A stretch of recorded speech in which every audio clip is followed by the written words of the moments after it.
The person you love most in the world has just died. The room goes quiet. Skin cools. The air turns strangely thin. Standing there, what do you do? Do you cry? Do you pray? And here, someone does something else. He picks up a brush. He studies the last face of the person he loves, not in a poetic way, in a disturbingly precise way. A bluish cast, then drifting toward violet, then settling into a flat, cooling gray. This isn't a romantic story. When grief gets too large, some people survive it by switching modes. Emotion shuts down. Observation takes over. The hand moves first, and the mind follows a beat later. Claude Monet. Most people file him away as the water lilies painter, but if that's all you remember, you've only seen half the man. Because Monet wasn't simply painting pretty scenery, he was chasing light, again and again, with a kind of fixation. And late in life, he does something that still feels hard to accept. If a painting didn't satisfy him, he destroyed it. Really. Torn fabric, scraped surfaces, knife marks, left behind on canvases that still exist. That's where the story turns uneasy. Why go that far? Now look at the screen. On the left, a green, peaceful view of the Japanese bridge at Giverny. On the right, the same bridge, yet it looks as if it's burning. The form breaks down. Reds and yellows surge and blur. Both are Monet. Same place, same bridge, and somehow, two different worlds. Monet painted landscapes, yes, but what he was really pursuing was light. Because when light shifts, the world shifts with it. And it seems he couldn't bear the feeling of losing that chase. What kept pressing on him was always some version of the same forces: poverty, ridicule, love, obsession, and in the end, his eyes. In 1840, a child is born in Paris. Claude Oscar Monet. From the beginning, he isn't the elegant, obedient academy type. In class, he sketches his teachers behind their backs, caricatures, features sharpened into exaggeration. The drawings circulate through the school. Teachers are furious. Students adore him, and Monet starts selling them. For a boy that young, the lesson is immediate and intoxicating. A drawing can become money. Fast hands, stubborn temperament. He wants recognition, but he hates authority. His father wants him to take over the family business. Monet refuses. But talent doesn't automatically pay for bread. Monet wants the life, painting, freedom, the romance of it, and the world answers with rent, debt, and meals. Then someone enters and quietly redirects his entire trajectory. Eugène Boudin. Boudin makes him a strange offer. Go outside, paint out there. At the time, the proper way is clear. Sketch outdoors, then return to the studio to finish the painting. But Boudin insists, finish it outside, in the open air. Monet laughs at first. Then he follows him anyway. On the beach at Le Havre, he looks up, at sky, at sea, at light changing minute by minute. And something sinks in. Maybe painting isn't about neatly arranging a beautiful scene. Maybe it's about catching a moment. And if you're trying to catch a moment, you have to catch the light. And that's the odd question, isn't it? Why the moment? Why that? Monet seems to have learned something early. When tomorrow isn't guaranteed, now feels more real than forever. Not the eternal, this right here. That instinct keeps pulling him outside. In the 1860s, Monet goes to Paris. He's trying to live as a serious painter, but the Paris art world is a wall. In France at the time, there's essentially one gate to walk through: The salon, the state-approved exhibition. Get hung on the salon walls, and you exist. Don't, and you vanish. And the salon's taste is its own kind of trap. History painting, myth, religion, grand, polished, edifying. Monet's subjects, landscapes, daily life, fleeting light, are treated as unserious. So he submits. He's rejected. He submits again. Rejected again. Debt grows. Hunger becomes familiar. Then Monet changes strategy. If they won't take us in, we'll open our own room. April 1874. Monet gathers with his friends, Renoir, Degas, Pissarro, Cézanne, Morisot. They mount an independent exhibition, sidestepping the salon. And Monet hangs a painting with a slightly strange title. Impression, Sunrise.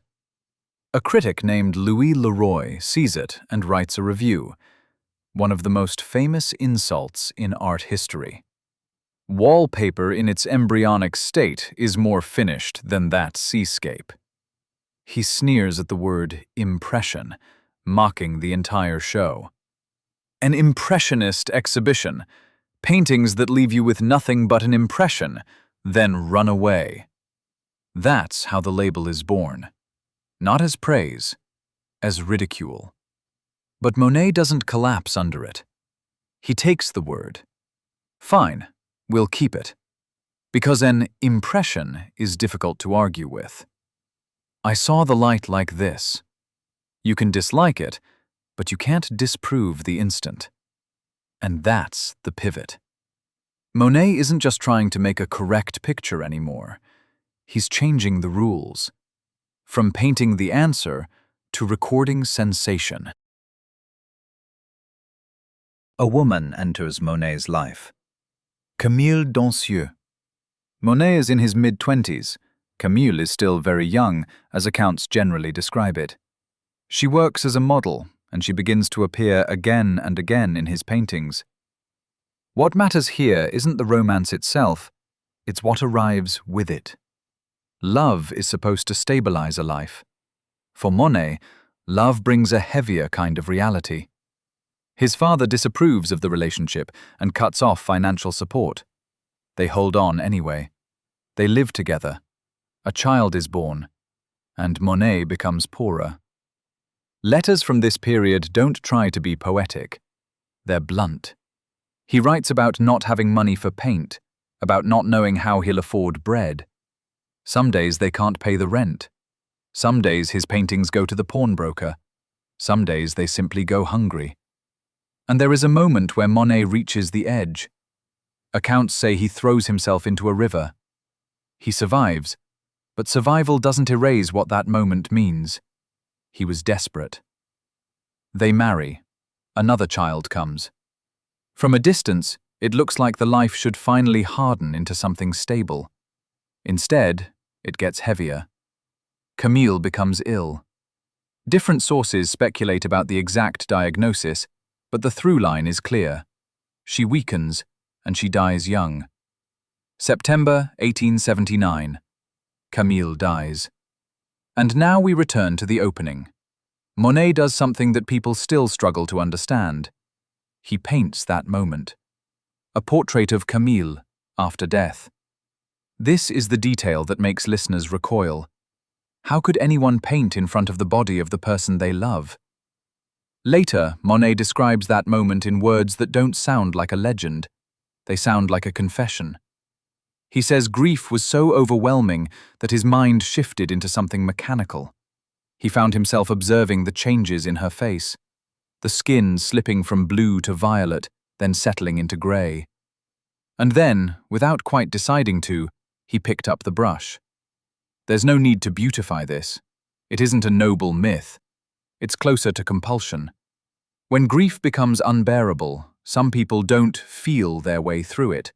They endure it through a different channel, by watching, by measuring, by fixing attention on detail.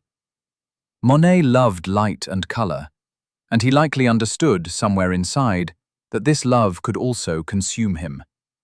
And here is the hinge. Compulsion doesn't have a finish line. There's no moment where it says, now it's enough. Today you're close, tomorrow you're wrong again. So it pushes and pushes. For Monet, that pressure eventually turns into destruction. After Camille's death, Monet's private life becomes more complicated. Relationships entangle. A household reshapes itself. A new marriage follows. It's dramatic material, but it isn't the core of today's story. The core is this. Monet finally builds a world where he can work on his terms. In the 1880s, Monet settles in Giverny. People call it paradise, a garden like a dream. But for Monet, it isn't a retreat. It's a production site, an outdoor studio. He doesn't merely maintain the garden, he designs it.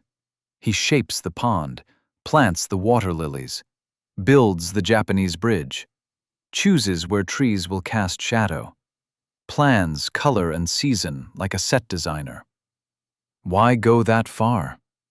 Because Monet is no longer a painter who searches for a landscape. He becomes a painter who constructs one, arranging nature so he can chase a particular kind of light. And this is where his obsession evolves into method. The series. The same subject again and again across multiple canvases. Rouen Cathedral, haystacks, poplar trees, dozens of variations. This is where he starts to look less like a romantic painter and more like a hunter. Most people imagine a painter carrying one canvas around, chasing the view. Monet does the opposite. He lines up canvases, and he runs. For Rouen Cathedral, he is said to have worked from a rented room in a building across from the facade. Inside, multiple easels. When the light changes, he abandons one canvas and moves to the next. As if the light he's seeing now, if he misses it, will never return in the same way. He's trying to pin down the moment light passes over the object. That's why Light Hunter isn't just a metaphor. It's practically a description of his daily routine. And the chase grows harsher over time. Because what he's recording isn't the subject, it's change. The cathedral doesn't move. The haystack doesn't move. But the light keeps moving, constantly. He's trying to hold that movement with a slow tool. Paint. It is art, but it is also experiment. A relentless attempt to record, as precisely as he can, what light does to the same form, again and again. In his letters and remarks, that feeling repeats. He talks about chasing something impossible, about not wanting a finished object so much as the atmosphere, the air, the spread of light, the instant it creates. So he goes to London and paints fog. He goes to Venice and paints light on water. Wherever he is, he's looking for the same thing, light, and the brief moment light produces. And now a cruel question arrives. What happens to a man who spends a lifetime hunting light when he can no longer see it clearly? The Japanese bridge, before and after. This isn't so much a change of mood as a change of sight. Late in life, cataracts arrive. When the lens of the eye clouds, color can shift. Blues can dull. The world can tilt toward yellow and red. Contrast weakens, edges soften, forms blur. Some people describe it as if the world is catching fire. That is what comes for Monet, a man who hunted light and then cannot see light the same way. He begins to complain about his vision, but he hesitates over surgery. At the time, it isn't the simple procedure we imagine today. There is risk. And for Monet, the risk isn't abstract. It becomes a choice. Do I keep seeing imperfectly? Or do I gamble everything and possibly lose sight altogether? So he does what he has always done. He keeps going. When his eyes begin to betray him, he tries to compensate. He marks paint tubes. He searches for ways to keep colors separated. He leans on memory, habit, and theory.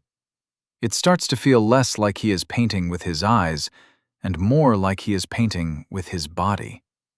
But the problem is this: Monet is not the kind of man who can settle for good enough. If a painting doesn't satisfy him, he destroys it.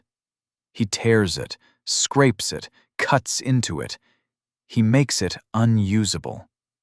This is not a simple temper. It's something colder than that. Because for Monet, a painting isn't only an object, it's a record of what the light did, what the world looked like at that instant.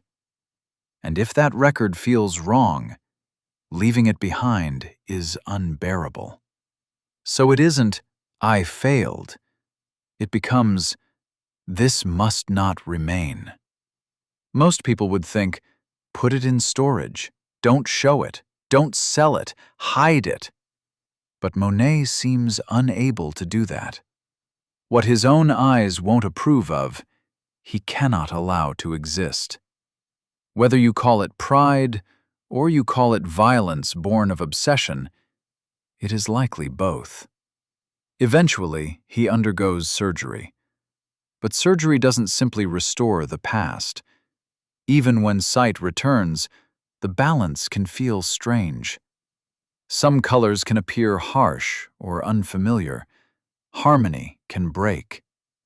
And there are accounts that he tried to manage this with different tinted lenses, not returning to an old world, but adapting to a new one.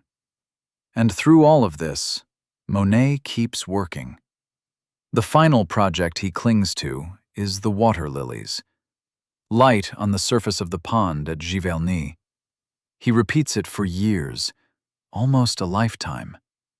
And that repetition leads to the monumental water lilies installation. Not a single painting, so much as an environment. A room wrapped in water and air. Up close, you see the brute fact of the brush. From a distance, you feel space, as if the wall has become weather. This is what makes the story harsher. As vision weakens, the work becomes larger and demands even more endurance. If Monet's life contains one truly cruel question, it's this: if the sense I trusted all my life betrays me, what do I keep going on? Monet's answer, for better or worse, is that he keeps going. Not because it is beautiful, because he cannot stop. In December 1926, Monet dies in Giverny, aged 86. On the day of his funeral, there is an oft-told scene. A black cloth is about to be laid over the coffin, and an old friend, Georges Clemenceau, objects.